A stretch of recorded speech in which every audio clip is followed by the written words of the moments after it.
once said, "One thing I teach is suffering and the end of suffering. It is just ill and the cessation of ill that I proclaim." According to BuddhaNet, there are over 360 million followers of Buddhism, making it the fourth largest of the world's religions. Although there is a wide variety of different forms of Buddhism, all share the respect of the teachings of the Buddha, or the Enlightened One. This religion is not extremely popular in the Midwest, therefore quite a few misconceptions about Buddhism are common. Buddhism is not a pagan religion that only monks and rogues believe in, enduring grueling meditations, and they do not welcome suffering into their lives like some believe. Through this speech, I would like to inform you of the history of Buddhism, the basic teachings, and how some form of Buddhism can be similar to Christian beliefs. According to HistoryWorld.net, Buddhism was founded 25 centuries ago by Siddhartha Gautama, who was a prince of a ruling house in Nepal, which is a part of India now. His father was King Gautama, who ordered his son be shielded from any ugliness, sickness, old age, and death. At the age of 27, he went into the world, witnessing everything his father hidden from him. After seeing the sadness he had known, Siddhartha sat under a Bodhi tree and did not move until he found the answers to the suffering he saw. After 48 days, he reached enlightenment, understanding the wheel of life and the true nature of all living beings. At the moment of enlightenment, he became the Buddha. For the remainder of his life, Siddhartha Gautama taught how others can reach enlightenment instead of what he learned from his own enlightenment. Now you know a little bit about the history of Buddhism, I'd like to show you some of the teachings. The Buddha taught 4 simple, noble truths. The first, the truth of suffering, which means suffering is life. It is inevitable. Second, the truth of the cause of suffering is attachment. Third, the truth of the end of suffering is attainable. Fourth, the truth of the path that frees us from suffering is the Eightfold Path. The Eightfold Path, or the 8 rights, are recommendations that must be applied to everyday life in order to attain enlightenment. The first step, right view, to see everything as it really is, not how you want to see it. Simply seeing reality. The second, right intent.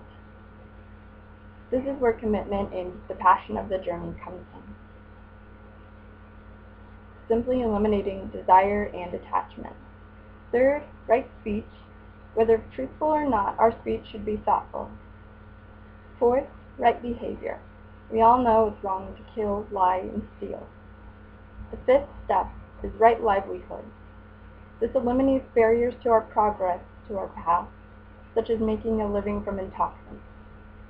This also means you must do some work, but your work must be good, such as contributing to your community.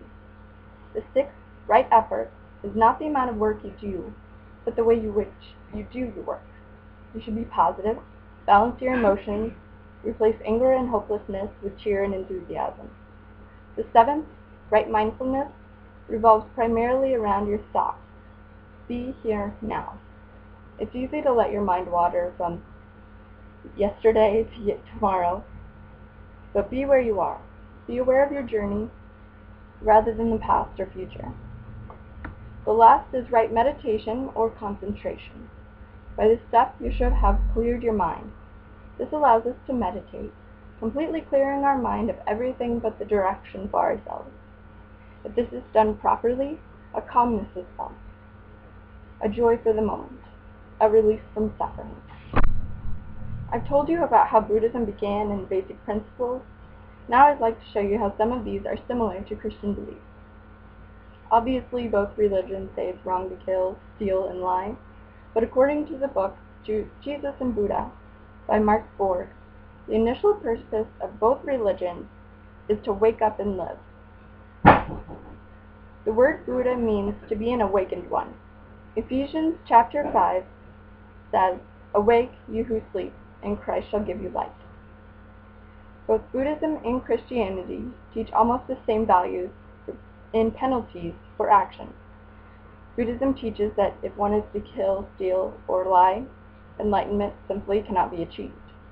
However, the Old Testament teaches that death is the penalty for breaking any of the 10 Commandments. We all die, so in this case, death is the sense that refers to the loss of eternal life offered through salvation. Essentially, not following the precepts or abiding by the 10 Commandments means that one cannot be pure. Matthew chapter 8 says, "Blessed are the pure of heart, for they will see God." Majjhima Nikaya says, "These worthy beings who were well conducted in body and mind after death have reappeared in happy destination, even in the heavenly world. But those beings who were ill conducted in body and mind after death have reappeared in the realm of ghosts." Christians believe that all are created in the image of God, and therefore are equal.